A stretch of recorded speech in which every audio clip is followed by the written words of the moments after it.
Hello and welcome to another exam paper walkthrough. Today we've got a slightly different paper than the usual Edexcel. This is written for the Edexcel spec, but this is a predicted paper by a company called Third Space Learning. So I did the foundation paper and that's available as well. And it was a really good paper. It's a good predicted paper.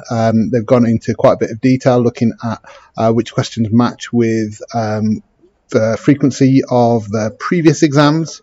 So I'll go through this fairly decent pace. I'll do the same process as normal. I'll do a question, then I'll mark a question. If you want to check out any other resources from Third Space Learning, it's well worth looking into. And we will cut straight in. Question 1, find the highest common factor of 64 and 80. So you can probably do this by inspection, but that's not necessarily going to get you all the... that might lead to a bit of confusion. So by inspection, I'm going to think, well, they both have an 8 in common. Is there another higher factor of 8 that they both have in common? And they both have a 16 in common. But if you can't spot it by inspection, then you would need some form of a written method. The one that I tend to go for is breaking them down into prime factors because it has multiple uses elsewhere. So I'd say 64 is 2 times 32, which is 2 times 16, which is 2 times 8, which is 2 times 4, which is 2 times 2. So 64 is going to be equal to 2 to the power 1, 2, 3, 4, 5, 6. 2 to the power 6, and I do the same for 80. So 80 is 2 and 40, which is 2 and 20, which is 2 and 10, which is 2 and 5. So the highest common factor, 80 as its prime factors is 2 to the power 1, 2, 3, 4, 2 to the power 4 times by 5.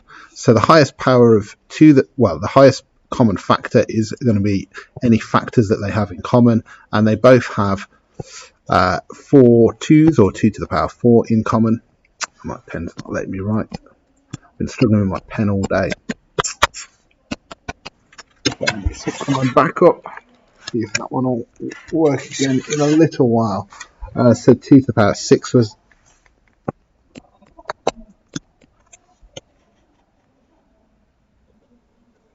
and that was to the power 6. So overall we've got 2 to the power 4 as our highest common factor. So the highest common factor is 2 to the power 4, which is, as we mentioned before, same as 4 times 4, or 16. So the 2 marks for that question then are awarded for... I'll just have a quick look at the mark scheme. M1 for listing factors of 64 and 80, or for the prime factors. So we've got our M1 for our factor trees, and then A1 for 16. Right, question 2. So that was where my pen was playing up a minute ago. So question 2, Lily has a bag of 60 marbles. There are 3 different sizes of marble. The pie chart shows information about the sizes of marbles: large, small, medium. Small marbles weigh, medium marbles weigh, large marbles weigh. Work out the total weight in Lily's bag. So our method for this is, how you set this out is completely up to you. I used a little table to help me out though. I said small, medium, large, and I looked at the angle sizes first of all. So we know that the medium is 60 degrees. We know that the small is 90 degrees. So the large has got to be, well, they all need to add up to 360, so the large has got to be 210 degrees. So that's kind of the first bit that I've extracted. And then if I wanted to work out the weight of... Oh no, I've gone a step too far there. The other bit that we're given is that there are 60 marbles in total. If there are 60 marbles in total, then that means 360 divided by 60 is 6 degrees. So each marble is worth 6 degrees, which means 60 degrees is going to be 10 marbles. So this is the number. 90 marbles is going to be 15. And then 210 is going to be...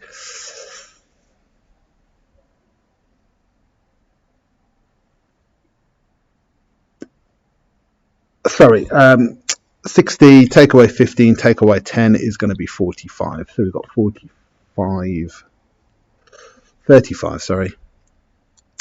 35 large marbles. So then if I look at the weight then, so I've got to multiply each of these by the weight. So I'm doing times by 2.1, times by 3.5, and times by 4. So 15 times by 2.1 is going to be, 15 times by 2 would be 30, and 0.1 would be 1.5, so we're looking at 31.5. 10 times by 3.5 is going to be 35, and then 35 times by 4 is going to be 35, 70 is going to be 140 grams. So the total weight of all three categories is going to be 31.5 plus 35 plus 140. So I tend to put my larger number on top.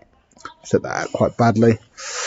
So let me just reset that out. I tend to, when I'm doing a column addition, set them out in size order, which I rushed into and did without being in size order. So when I add those three numbers together, then I get 0.5, 6, 4, and that gives me 10. So 206.5 is my total weight.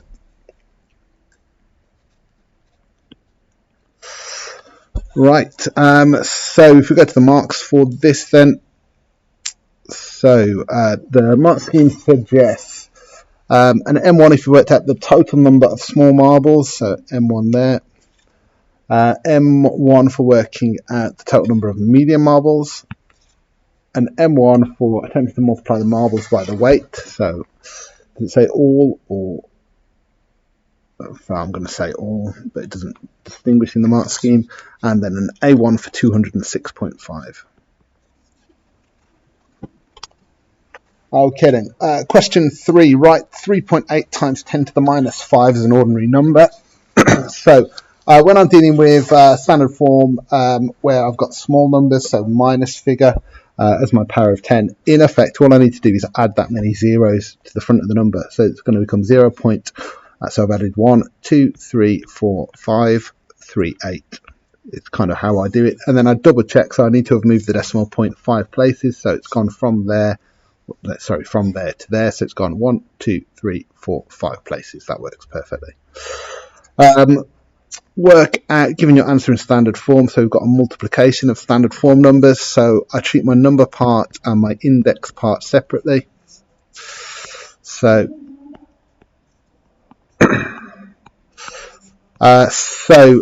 2 times by 4.1 is going to just give me 8.2, so I don't need to convert that. And then my indices part is going to be 10 squared times by 10 to the power 4, so that's going to be, add the powers, 10 to the power 7.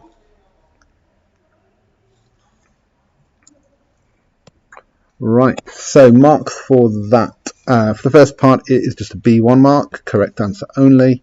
And for the second part, it is an M1 for either showing one of the two parts, and then so I'm going to go M1 and A1. So M1 if you've either got 8.2 or 7 to the power 10, and then the A1 for both parts. Okay, this one's quite an awkward one for me to show, so what I'm going to do is I'm going to kind of cut it out and do it on my snippy tool, or my snip tool, and then I'll kind of copy the result over, but I won't obviously be able to copy it particularly well.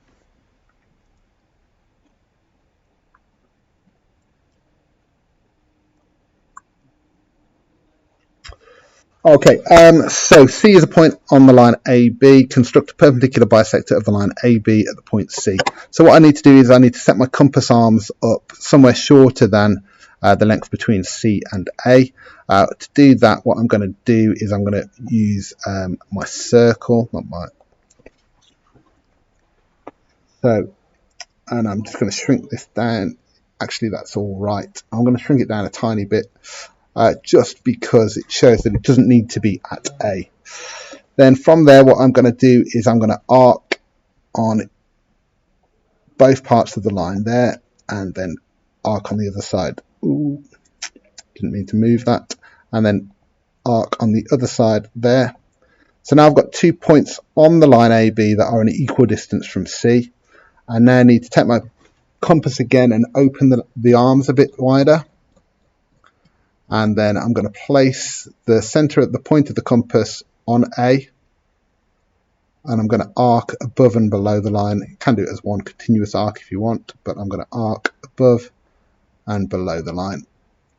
And then I'm going to do the same, keeping my compass arms the same. I'm going to place the point on the arc line there, and I'm going to arc, and if I've done it correctly, my arc line should be able to cross. Oops, don't want to move my protractor. And then from there I take a ruler and I draw a straight line in between the two.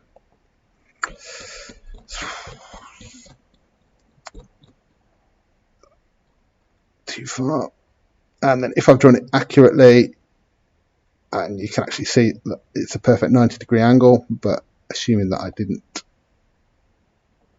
have a protractor built into my compass, that would be my angle. So that would be my full perpendicular bisector. Obviously on this I can't really do it that well, so I would do an arc line on this line and on this line. From there I'd arc into the center with my compass, and I'd do the same from the other side, and then once I'd done that I would join them up with a straight line. That's kind of the rough version, but then that diagram is the accurate version, so yours should look identical to that pretty much. Okay, so next question then. Oh, actually mark scheme for that. How it awards the marks are, and they've actually got within their mark scheme the same picture. They've suggested you don't need the arc lines below though. So they are suggesting an M1 for equal distance arcs either side of C. So that's for that and that. That gives me my first M1. An attempt to do 2 arcs above or below, and then A1 for the correct visible construction line. Okay, question 5 then. So we've got a stem and leaf diagram. Compare the amount of time spent revising by the boys and the amount of time spent revising by the girls. So a 2-mark comparison of a stem and leaf diagram is normally after 1 comparison of the median, 1 comparison of the range. So if I look at the median first of all, you could do it by crossing out smallest, largest till we get the middle one, or I find it slightly easier to count the numbers. So 1, 2, 3, 4, 5, 6, 7, 8, 9, 10, 11, 12, 13, 14, 15, 16, 17, 18, 19. So if I've got 19 values, I need to add 1 to it and divide by 2. So I'm looking for the 10th value. That would be the median. So 1, 2, 3, 4, 5, 6, 7, 8, 9, 10. That will be the median for the boys. And then for the girls, 1, 2, 3, 4, 5, 6, 7, 8, 9, 10, 11, 12, 13, 14, 15, 16, 17 results for the girls. So the median is going to be 17 plus 1 divided by 2. So that will be the 9th value. 1, 2, 3, 4, 5, 6, 7, 8, 9. So that's the 9th value. If I put this just into a basic table of boys and girls, I've got my median and I've got my range. Let me just set that out a little bit better. So median and range, boys, girls. So the median for the boys was 21, the median for the girls was 15. And then the ranges, the largest value for the boys is 42, the smallest value for the boys is 2, so the range is 40. And the range for the girls is going to be, largest value is 34, smallest value is 1, so the range is 33. So once I've got those figures, I can make direct comparisons. So I would go, boys have a smaller median,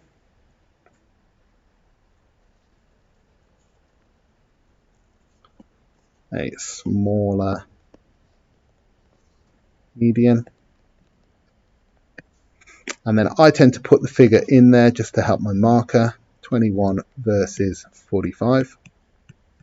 And you could have the not 45, 25. And I've misread that completely. That was 15. So the boys have a larger median. Apologies. 21 versus 15. And then the second statement, the boys also have a larger range. A larger range. Opposite statements are also perfectly fine. For example, girls have a smaller median and girls have a smaller range. But typically speaking, those are the two statements that we would be looking for. If I go to the mark scheme then, so they've included the kind of the, I'm not going to say less good answers, but they've said boys have more higher values than girls. The higher values was higher for boys than for girls, so that's talking about the maximum value. The median higher for boys than higher for girls, and the range of times was greater for boys. So we've got those 2 marks, and they are both A1 marks, A1 for the comparison of the median, and A1 for the comparison of the range. Okay, question 6. Oscar has designed a game. Oscar has a set of 10 cards numbered 1 to 10. A player wins the game if they pick a card that is a prime number. Olivia picks 1 card. Find the probability that Olivia wins. So the prime numbers between 1 and 10 are 2, 3, 5, and 7. So there are 4 of them, and we've got 10 numbers that we're looking at. So 4 out of 10, or 2/5. And then for the second part, you're looking, Oscar will charge 50p for the game, and the prize is £1. 200 people play the game. Work out an estimate for the amount of money that he will make. So he will make 200 times by 50 pence, or times by 0.5. So he will make £100, but he will have to pay out 2/5 of that. So 2/5 times by 200 would be equal to the number of people. So in effect, we're looking at 40. That would be 80. So each person would get pounds. So that's £80. So he makes 100 but pays out 80. So he would make £20.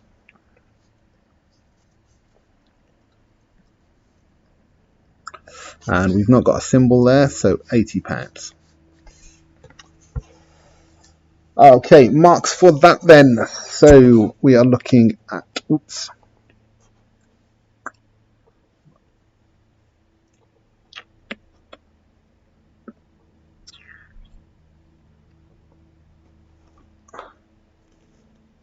That's twice that's happened there. Doesn't seem like an issue, but it messes up my ink.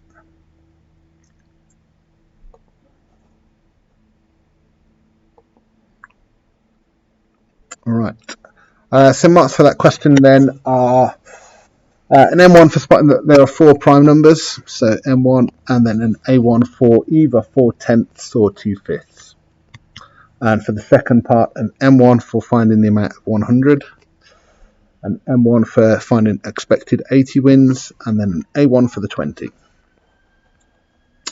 Right, question 7. Write down the exact value of sine 30.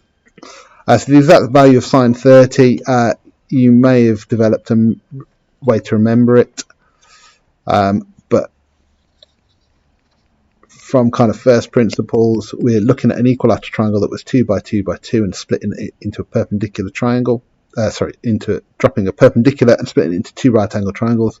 So the side of that would be 2, the side of that would be 1, and then this would be root 2, and that's a 30-degree angle there. So sine is equal to opposite over hypotenuse. So in this case, the opposite is 1, the hypotenuse is 2, so it would be a half. Okay, for this one then, part B of the question, so it implies that part A is used in this question. So part B, work out the area of ABCD. So I was a bit, so this is actually on the foundation paper as well, and I struggled to remember this, but the formula for the area of a kite is a half base times height.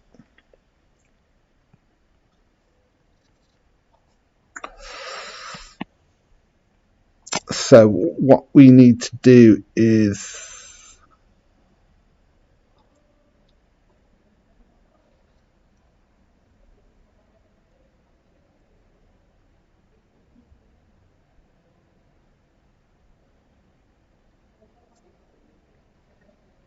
and I'm just going slightly blank again on this. Yeah, there we go. So we need to work out the height. So we've already got the base. We need to work out the height. And what we've got is a right angle triangle where we know the opposite side and we want to work out the height. So S is equal to O over H. So rearranging, then H is going to be equal to O divided by S. So the height of the triangle is going to be equal to the opposite, which is 6, divided by half. So the height is going to be 12. So the area of the kite is going to be equal to half of 10.4 times by 12. So how you want to do that is up to you. I would probably halve this one first of all, so I'd treat it as 10.4 times by 6, which is going to be, well, 10 times by 6 is 60, and then 0.4 times by 6 is 2.4. So in total, I'm looking at 62.4.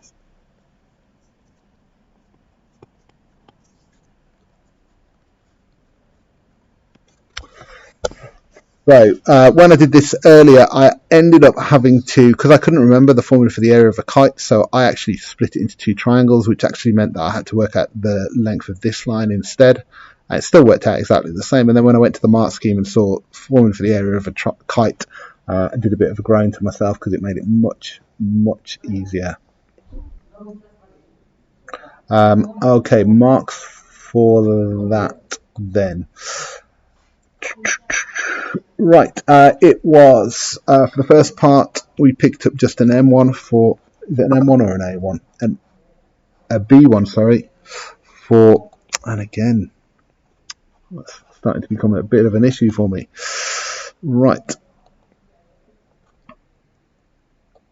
I'm just going to leave it like that. So, pick up a B1 for that, and then for the second part, it is an M1 for this formula using the sine rule to find the hypotenuse.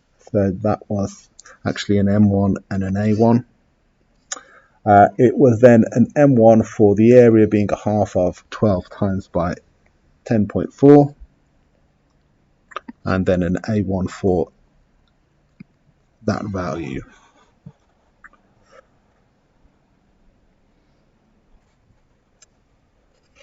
Okay, so question 8, write down the exact value of 11 to the power 0. Well, anything to the power 0 will always be 1.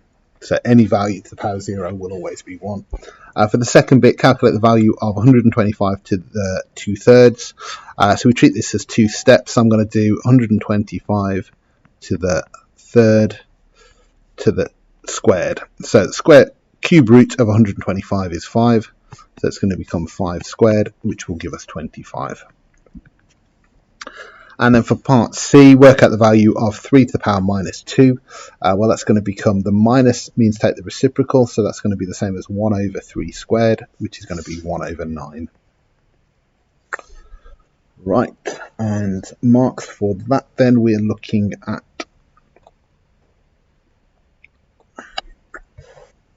let me just find it. There we go. So it is a B1 for the 1, an M1 for that, and an A1 for that, and then the second part is just an A1. Okay, question 9. Sheila is baking cupcake. Her recipe makes 12 cupcakes. So 12. The recipe ingredients are below. Sheila has plenty of sugar and flour. She has 300 grams of butter and 6 eggs. What is the maximum number of cupcakes she can make? So I tend to work this in terms of batches. We don't need to worry about sugar or flour. We need to work out how much butter, how many batches she can make using the butter. So if I do 300 divided by 120, that's going to be the same as 30 divided by 12, which is going to be the same as 10 divided by 4, so she's got enough for 2.5 batches. So that's not 2.5 cupcakes, that's 2.5 batches. And then if we look at eggs, for eggs she's got 6 divided by 3, not divided by 3, divided by 2.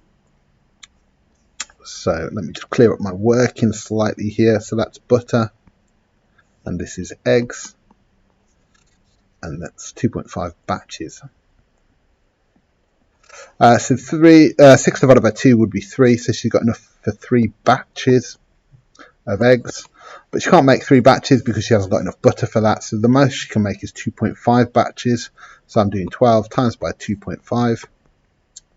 Well, 12 times by 2 would be 24, and then 12 times by 0.5 would be 6, so she's got enough for 30 cupcakes. Right. So marks for that then, we're picking up M1 for finding the correct number of cupcakes for the amount of butter or the amount of eggs. So we've gone slightly further, so I will go for M1 for the batches, and then A1 for the 30. Okay, question 10 then. Given that A over B is 7 and B over C is 5, find an expression for A in terms of C. Okay, so if I kind of rearrange this find an expression for A in terms of C. Ooh, that's my first issue with the paper. An expression implies no equal sign. I don't think we can do that. I think that can only be an equation. I don't think we can do an expression. If I rearrange that slightly though, A is equal to 7B and B is equal to 5C. And we want to get rid of our B, so I'm going to substitute B in here. So A is going to be equal to 7 times B, which is 5C. So that gives us A is equal to 35C. So technically speaking, if I'm following it to the letter of the law, that's not going to be the correct answer because it said an expression, but I can't really see how we can convert that into an expression. I think it should be equation. So if we look at the mark scheme then, that will clear it up for us. Let's have a look. So this is question 10. M1 for A is equal to 7B and B is equal to 5C. So we get M1 there, and then they agree it should be an equation, not an expression. So minor issue, but nothing major at all. Right, I'm going to stop the video there because that's the 10th question. I'll restart very shortly.